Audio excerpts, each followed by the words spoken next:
Hi நண்பர்கள் அனைவருக்கும் வணக்கம். இங்கே சேலத்துலேருந்து கான்ட்ராக்டர் ராஜினேஷ் பேசிகிட்டு இருக்கிறேன். இங்கே சேலம் அயோத்தியப்பட்டினத்தில் நம்ம போர்வெலுக்கு வந்து சப்மர்ஸ்டு பம்ப் வந்து இறக்கிட்டு இருக்கிறோம். ஸோ மோட்டர் பற்றி சமாச்சாரங்கள் பேசும்பொழுது சம் ஆஃப் த கீ எலமெண்ட்ஸ்லாம் இருக்குது. அதை பற்றி இந்த வீடியோவில் டிஸ்கஸ் பண்ணலாம். வாங்க வீடியோக்குள்ளே போகலாம்.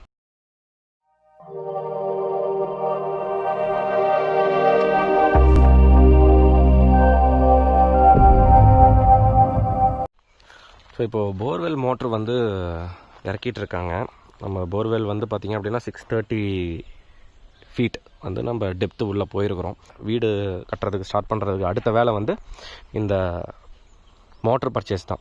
இந்த மோட்டர்லேயே வந்து 2 வகையான மோட்டர் இருக்குது. ஒன்று வந்து சப்மர்ஸ்டு மோட்டர், இன்னொன்று வந்து கம்ப்ரஸ்டு மோட்டர் அப்படின்னு சொல்லிட்டு 2 வகையான மோட்டார்ஸ் வந்து இருக்குது. ஸோ அதில் இருக்கக்கூடிய கீ எலமெண்ட்ஸ் வந்து பார்த்திங்க அப்படின்னா சப்மர்ஸ்டை பொறுத்த வரைக்கும்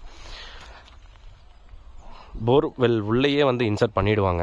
ஸோ இது வந்து ஒரு யூசர் ஃப்ரெண்ட்லியாகவும் இருக்கும், எக்கோ ஃப்ரெண்ட்லியாகவும் இருக்கும். சத்தம் எதுவும் வராது. ஸ்விட்ச் போட்டோம் அப்படின்னா நமக்கு வந்து வாட்டர் ஃப்ளோ வந்து நமக்கு நல்லா சீராகவே இருக்கும். இதுவே கம்ப்ரஸ் மோட்டர் போடுறோம் அப்படின்னா நமக்கு வந்து ஒவ்வொரு வாட்டர் அவுட்லெட் ஆகிறதுக்கும் ஒரு சின்ன கேப் ஒன்று இருக்கும். ஸோ அது இல்லாமல் கூடுதலாக வந்து சத்தமும் வந்து அந்த மோட்டர்லேருந்து வந்துட்டுருக்கும். அது எக்கோ ஃப்ரெண்ட்லி கிடையாது. இந்த சப்மர்ஸ்டு இறக்கிட்டு இருக்கோம். இதை எப்படி நம்ம பர்ச்சேஸ் பண்ணுறது அப்படின்னா, இந்த டெப்த்து வந்து நம்ம நோட் பண்ணி வச்சுக்கணும். ஒரு போர்வெல் போடுறாங்க அப்படின்னா அந்தோட டெப்த்து எவ்வளோ போயிருக்கு அப்படிங்கிறத நோட் பண்ணி வச்சுக்கிட்டு, ஸோ அந்த டெப்த்துலேருந்து ஒரு 30 ஃபீட் வந்து நம்ம மைனஸ் பண்ணிடணும். இப்போ 360 ஃபீட்டு உள்ள டெப்த்தில் இருக்குது அப்படின்னா ஒரு 330 ஃபீட் வந்து நம்ம கடையில் வந்து பர்ச்சேஸ் பண்ணணும். இந்த வந்து ராட்ஸு, பைப்ஸு, ஒயர்ஸு, இந்த கேபிள் எல்லாமே வந்து பார்த்திங்க அப்படின்னா நம்ம அந்த ஸ்கொயர் ஃபீட்டுக்கு ஏற்ற மாதிரி பர்ச்சேஸ் பண்ணணும். ஒரு 360 டெப்த்து போயிருக்கோம் அப்படிங்கும் பொழுது நம்ம வந்து ஒரு 330க்கு நம்ம ஃபைனலைஸ் பண்ணுறோம். 330 வரைக்கும் நமக்கு ஒரு ஹேங்கிங் பொசிஷனில் இருக்கும். இந்த மோட்டர் வந்து ஒரு ஹேங்கிங் பொசிஷனில் இருக்கும். ஸோ அப்படி இதை நம்ம எப்படி நம்ம பர்ச்சேஸ் பண்ணுறோம், ஸோ எந்த மாதிரி ஒரு ஃபார்மேட்டில் வந்து பர்ச்சேஸ் பண்ணுறது அப்படிங்கிறத நம்ம எடுத்தோம் அப்படின்னா, நாம் இப்போ பர்ச்சேஸ் பண்ணியிருக்கிறது 1.5 ஹெச்பி. இந்த 360 ஃபீட்டுக்கு வந்து 1.5 ஹெச்பி பண்ணியிருக்கோம். இதுலேயே ஸ்டேஜஸ்ன்னு சொல்லிட்டு ஒன்று இருக்குது. இதில் வந்து 20 ஸ்டேஜஸ் வந்து நம்ம பர்ச்சேஸ் பண்ணி போட்டிருக்கோம். ஸோ 1.5லேயே வந்து 10 ஸ்டேஜும் இருக்குது, 15ம் இருக்குது. அதை உங்களுக்கு காட்டுறேன். ஸோ நம்ம வந்து டெக்ஸ்மோவில் வந்து டேரோ பம்ப்ஸ் அப்படின்னு சொல்லிட்டு வாங்கியிருக்கோம். டெக்ஸ்மோலேயே அக்வா பம்ப்ஸ் அப்படின்னு சொல்லிட்டு இருக்குது. 2 பிராண்டு வருது. இதில் வந்து நம்ம டேரோ தான் நம்ம எல்லாத்துக்குமே சஜஸ்ட் பண்ணுறது. இப்போ இந்த டேரோவில் பார்த்தீங்க அப்படின்னா நமக்கு இந்த இடத்துல உங்களுக்கு தெரியுதா, சிங்கிள் ஃபேஸ் மோட்டார். எப்பயுமே இதை வந்து மைண்டில் வச்சுக்கணும். இந்த மோட்டரில் வந்து பார்த்திங்க அப்படின்னா சிங்கிள் ஃபேஸு, இந்த கேட்டகரியிலே வந்து 3 ஃபேஸ் மோட்டர் அப்படின்னு சொல்லிட்டு இருக்கும். ஸோ 3 ஃபேஸ் மோட்டரை வந்து எப்பயுமே தவிர்த்துருங்க. ஏன்னா 3 ஃபேஸ் மோட்டர் அப்படிங்கிறது நமக்கு கரண்ட் வந்து 3 ஃபேஸில் இருந்தால் மட்டும்தான் நமக்கு அந்த 3 ஃபேஸ் மோட்டர் வேலை செய்யும். அதில் ஏதாவது ஒரு ஃபேஸ் கட் ஆனாலும் நமக்கு இந்த மோட்டர் வேலை செய்யாது. இப்போ சிங்கிள் ஃபேஸ் மோட்டர்னால் நம்ம 3 ஃபேஸ் கரண்ட்டை வச்சுக்கிட்டு கூட நம்ம சிங்கிள் ஃபேஸ் மோட்டரில் நம்ம இன்சர்ட் பண்ணலாம். ஏன்னா ஏதாவது ஒரு ஃபேஸில் கரண்ட் சப்ளை வந்தாலும் போதும் இந்த மோட்டர் வந்து வேலை செய்யும். ஸோ அதனால் என்றைக்குமே வந்து இதை பார்த்துக்கணும். பவர் சப்ளை வந்து சிங்கிள் ஃபேஸ் மோட்டராக வந்து பர்ச்சேஸ் பண்ணுறது என்றைக்குமே வந்து ஒரு பெஸ்ட்டான விஷயம். இதனால் ஸ்டேஜ் வந்து 20 அப்படின்னு சொல்லி, இதில் ஹெச்பி வந்து பார்த்திங்க அப்படின்னா 1.5. இந்த 1.5ல் ஸ்டேஜஸ் வந்து பார்த்திங்க அப்படின்னா 20ன்னு வாங்கியிருக்கோம் நம்ம. ஏன்னா இது வந்து ஹைட் ஆஃப் த பில்டிங்கை வந்து நம்ம கால்குலேட் பண்ணணும். இப்போ ஒரு பேஸ்மெண்ட்டுக்கு மேலே ஒரு 20 ஃபீட் 30 ஃபீட் போகுது அப்படின்னா மொத்தமாக நமக்கு ஒரு 35 ஃபீட் கிடைக்குது அப்படின்னா பர்ச்சேஸ் பண்ணியிருக்கிறது வந்து எப்படி க்ரைட்டீரியாவில் பர்ச்சேஸ் பண்ணியிருக்கோம் அப்படின்னா 1.5 ஹெச்பி, அதில் 20 ஸ்டேஜ். இதில் 10 ஸ்டேஜும் இருக்குது. இந்த 10 ஸ்டேஜ் போட்டோம் அப்படின்னா ஒரு குறிப்பிட்ட ஃபீட் வரைக்கும் தான் மேலே தண்ணி ஏறும். ஸோ இதில் வந்து நம்ம அந்த பில்டிங்கோட ஹைட் வந்து எவ்வளோ வருது அப்படிங்கிறத முன்கூட்டியே கேல்குலேட் பண்ணி இதில் 20 ஸ்டேஜ் அப்படிங்கிறத வாங்கியிருக்கோம். இதில் 20ங்கிறது 25, 30 அப்படின்ட்டு போவோம். அதுக்கப்புறம் ஆட்டோமேட்டிக்காக 1.5 ஹெச்பிங்கிறது 2ஆக மாறிக்கும். ஸோ இந்த கிரைட்டீரியாவில் தான் வந்து இந்த மோட்டார்ஸ் எல்லாம் வந்து நம்ம வாங்கணும். இது சப்மர்ஸ்டு மோட்டருக்கு நான் சொல்கிறேன் நான். இப்போ இதில் இன்னொரு கேள்வி இருக்குது. நான் வந்து 700 ஃபீட்டு போட்டேன். நான் வந்து அப்படி பார்க்கும்பொழுது சப்மர்ஸ்டு போடலாமா இல்லை கம்ப்ரஸர் போடலாமா அப்படிங்கிற கேள்வியெலாம் எனக்கு ஃபோன் பண்ணி கேட்குறாங்க. ஸோ எந்த ஃபீட்டு போட்டாலும் சரி நமக்கு வந்து இந்த ஸ்டேஜஸ் எல்லாம் வந்து மைண்டில் வச்சுக்கணும். இதை கேல்குலேட் பண்ணி தான் நம்ம வந்து பம்பை பர்ச்சேஸ் பண்ணணும்.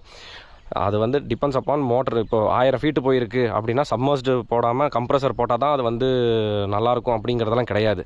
ஸோ இதை கேல்குலேட் பண்ணி தான் நமக்கு வந்து பம்ப்ஸுங்கிறது வருது. ஆனால் இதில் இருக்கக்கூடிய ஒரே மைனஸ் வந்து என்டையர் மோட்டாரையுமே வெளில எடுத்துகிட்டு நம்ம வந்து உள்ளே மறுபடியும் ரீஇன்சர்ட் பண்ணுற மாதிரி இருக்கும். சர்வீஸ் பண்ணிவிட்டு ரீஇன்சர்ட் பண்ணுற மாதிரி இருக்கும். வேறு கம்ப்ரஸர் வந்து வெளியிலேயே நம்ம சர்வீஸ் பண்ணிக்கலாம்.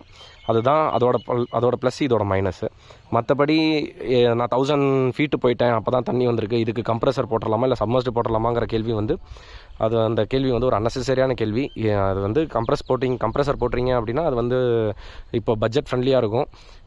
சம்மர்ஸ்டு வந்து கம்பேர் டு கம்ப்ரஸர் காஸ்ட் ஜாஸ்தியாக இருக்கும். இந்த ஸ்டேஜஸை வந்து நம்ம அட்டைன் பண்ணுறதுக்கு தான் நமக்கு இந்த ஹெச்பிஸ் வருது. 1.5, 2, 1, 3, 5, 7.5 அப்படின்ட்டு ஹெச்பிஸ் வருது. அந்த ஹெச்பிஸ்லேயே வந்து நமக்கு ஸ்டேஜஸ்ங்கிறது 10, 20, 15, 25, 30 அப்படிங்கிறது வருது. ஸோ இதை கால்குலேட் பண்ணி தான் நம்ம வந்து பம்ப்ஸ் வாங்கணுமே தவிர்த்து ஃபீட் அதிகமானதுனால கம்ப்ரஸர் போடுறேன் அப்படிங்கிறதுலாம் அது வந்து ஒரு முட்டாள்தனமான ஒரு கான்வர்சேஷன். இதோட அவுட்புட் எப்படி வருதுங்கிறத காட்டுறேன்.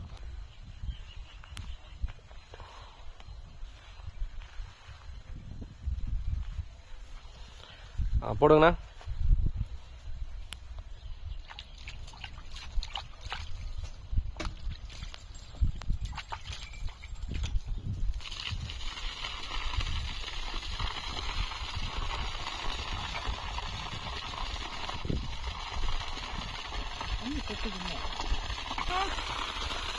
மறுபடியும் தொட்டா வருமா? இங்கே தான் அதான்.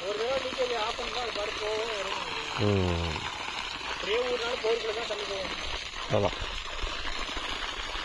இப்போ இந்த பைப்போட பர்பஸ் என்னதுன்னா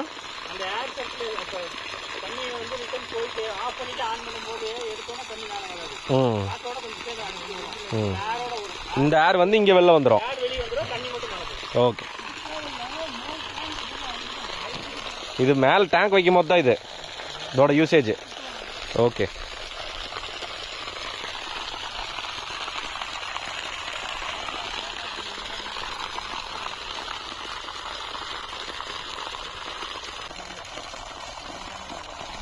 ஆஃப் பண்ணி விட்ருங்கண்ணா. ஸோ வீடியோ பார்த்தீங்களா? கண்டிப்பாக யூஸ்ஃபுல்லாக இருக்கும்னு நினைக்கிறேன். நீங்கள் யாராவது மோட்டர் பர்ச்சேஸ் பண்ணுறீங்க அப்படின்னா இந்த எலமெண்ட்ஸ் எல்லாம் வந்து தெரிஞ்சுக்கிட்டு நீங்கள் வந்து பர்ச்சேஸ் பண்ணுங்கள். It will be helpful to you. உங்கள் நண்பர்களுக்கு யாராவது இந்த பதிவு தேவைப்பட்டது அப்படின்னா அவங்களுக்கு இந்த பதிவை ஷேர் பண்ணி விடுங்க. ஏன்னா அவங்களும் பார்த்து தெரிஞ்சுக்கிட்டும். நீங்கள் யாராவது வீடு கட்டணும்னு நினைக்கிறீங்க அப்படின்னா கீழே தெரியற நம்ம கான்டாக்ட் பண்ணி என்கொயரி பண்ணுங்கள். சேலமாரி பில்டர்ஸ் உங்களோட கனவலத்தை கட்டி கொடுக்க நாங்கள் ரெடியாக இருக்கோம். மறக்காமல் சேலமாரி பில்டர்ஸ் யூடியூப் சேனலுக்கு சப்ஸ்கிரைப் பண்ணுங்கள். தேங்க்யூ.